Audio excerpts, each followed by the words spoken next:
मोदी जी के भाषण आप उठा के देख लीजिए, सबसे पहले उनका नाम खुद का आता है।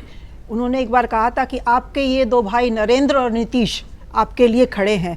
तो जब मोदी जी जहाँ पे खुद मौजूद हैं वहाँ तो उनका नाम पहले आना लाजमी है, और वो खुद भी ये इंश्योर करते हैं कि उनका नाम पहले आए। वो चाहते हैं कि ये मोदी बनाम बाकी ऑल अदर्स हो जाए, और उसमें उनको लगता है कि फ़ायदा होगा, जो कि हो सकता है हो, क्योंकि डबल इंजन की सरकार पे वो बहुत ज़्यादा जोर रहता है। और 29 तक तो अब सरकार है ही मोदी जी की, तो अगर स्टेट में कहीं पे कोई फेरबदल होती भी है तो एक तरह से डायरेक्ट इनडायरेक्ट हिंट भी ये है कि जब फेरबदल होगी तो नुकसान तो आप ही का होगा। वो शायद वोटर्स तक ये मैसेज पहुंचाना चाह रहे हैं। प्रतीक्षा, लेकिन मैं जो सबकी बातें मैंने सुनी, मुझे लग रहा है कि हम बहुत सारी चीज़ों को बहुत टेकन फॉर ग्रांटेड ले रहे हैं।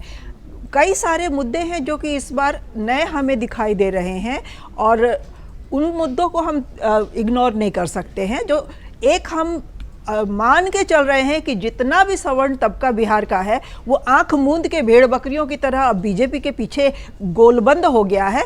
मुझे नहीं लगता है कि वो 100% स्थिति है। बहुत बड़े सवर्ण तबके में बहुत तरह की चर्चाएं शुरू हो गई हैं।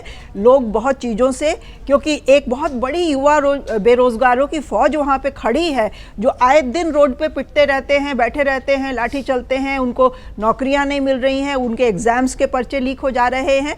तो ऐसा नहीं है कि सवर्ण तबके में भी प्रेजेंट सरकार से या राज्य सरकार से कोई नाराज़गी नहीं है। वो नाराज़गी का क्या बाद में आउटकम होगा हम अभी इसे नहीं कह सकते हैं, लेकिन लोगों में नाराज़गी है, और हो सकता है उस नाराज़गी में वो विकल्प तलाशने लगे।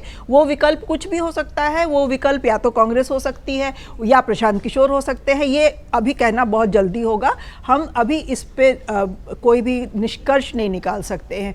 दूसरा, एक जो जाति की जो राजनीति बिहार में जिस तरह से हावी रहती है, वो हमने देखा है कि उसका बहुत मतलब उसमें उलटफेर कम होता है। लोग बिहार में जाति के पीछे गोलबंद होते हैं, और जब जाति के पीछे वो गोलबंद होंगे तो वो बिल्कुल आरजेडी का जो सपोर्ट बेस है, हमने देखा कि जब आरजेडी बिल्कुल अपने निम्नतम स्तर पे थी तब भी उसकी जात के लोगों ने उनको नहीं छोड़ा था, उनको वोट किया था। और 20 में जहाँ की कोई बड़ा नेता बहुत प्रोमिनेंट उस गठबंधन में नहीं था, तो भी अच्छी खासी सीटें आरजेडी उस वक्त लेके आई थी। तो अब तो 5 साल से तेजस्वी बहुत मेहनत कर रहे हैं।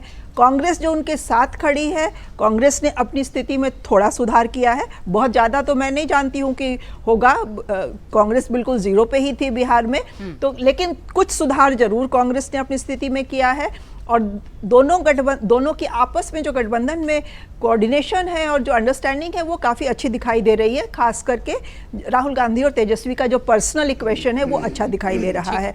तो शायद हो सकता है जो सवर्ण तबके में नाराज़गी है वो कांग्रेस की तरफ वापस देखने लगे, क्योंकि एक चर्चा ये भी वहाँ चल रही है कि कांग्रेस के राज में ये होता था, कांग्रेस के राज में वो होता था। हम उसको इग्नोर बिल्कुल नहीं कर सकते हैं। ये मान के चलना कि कांग्रेस बिल्कुल ही धूल में पड़ी हुई है, खड़ी नहीं हो सकती, ये हम नहीं कह सकते हैं। प्रशांत किशोर इस बार एक सरप्राइज एलिमेंट जरूर हैं। उन्होंने बड़े सारे मुद्दों को लाइमलाइट में ला दिया है। अब उन मुद्दों से किसको फ़ायदा किसको नुकसान होगा ये एक तरफा नहीं होने वाला है, ये दोनों तरफ से जाएगा। दोनों तरफ से अगर वो काटेंगे वोट, अगर उनका रोल वोट कटवा वाला ही रहता है तो वो दोनों तरफ के काटेंगे। बेशक एक भी सीटें ना जीत पाएँ, वो एक भी सीट ना जीत पाएँ, क्योंकि उन्होंने कहा है कि या तो वो अर्श पे रहेंगे या फर्श पे रहेंगे। तो अर्श पे रहने का तो अभी मुझे नहीं लग रहा है कि माहौल वैसा बना है। अगर फर्श पे भी रहते हैं, 5-7% वोट भी वो लेके जाते हैं, और कोई भी पार्टी जो मैदान में आती है उसको 5-7% वोट तो मिल ही जाते हैं, तो वो दोनों तरफ का नुकसान होगा, ये हमें मान के चलना चाहिए। जहाँ तक दोनों गठबंधन में आपस की अंडरस्टैंडिंग है, सीटों को लेकर के दोनों तरफ से खींचतान चल रही है। अनाउंसमेंट दोनों तरफ से नहीं हुई है। उधर हो जाएगी चिराग हो जाएगी, हम मान के चल रहे हैं। लेकिन चिराग पासवान का जो एटीट्यूड हमने देखा है, नित्यानंद राय पहली बार जब उनसे मिलने गए उनसे मिले नहीं चिराग पासवान, फिर नित्यानंद राय उनकी माताजी से मिले, फिर उनके दूसरे पार्टी के नेताओं से बात हुई, तो चौथी बार जाके कल उनकी मुलाकात हुई है। तो चिराग पासवान क्या अपनी तरफ से डिमांड कर रहे हैं, कितनी खींचतान है, ये हमें भी नहीं मालूम है। इसका क्या नतीजा निकलेगा हमें देखना होगा, और उस पर भी बहुत कुछ आउटकम डिपेंड करेगा। इधर भी महागठबंधन में भी हमने देखा है कि कांग्रेस और आरजेडी के बीच में थोड़ी तो खींचतान चल रही है। आई थिंक कांग्रेस जितनी पिछली बार लड़ी थी उससे कम पे मानने को तैयार नहीं है, आरजेडी उतनी सीटें देने को तैयार नहीं है, और उनको कहा जा रहा है कि वो अपने सीट के कोटे में से सीपीआई, एमएल, सीपीआई, सीपीएम वगैरह को एडजस्ट करे, जो कि कांग्रेस तैयार नहीं है करने के लिए। तो ये सारी चीज़ें जब तक क्लियर नहीं होंगी हम बहुत किसी निष्कर्ष पे नहीं पहुंच सकते हैं।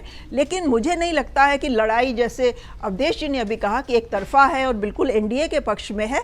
बहुत जल्दी होगा अभी वो कहना, उनका बिल्कुल अगर आप ये वीडियो YouTube पर देख रहे हैं तो हमारे चैनल को सब्सक्राइब कर बेल आइकन दबाएं, और Facebook पर देख रहे हैं तो हमारे पेज को लाइक करें।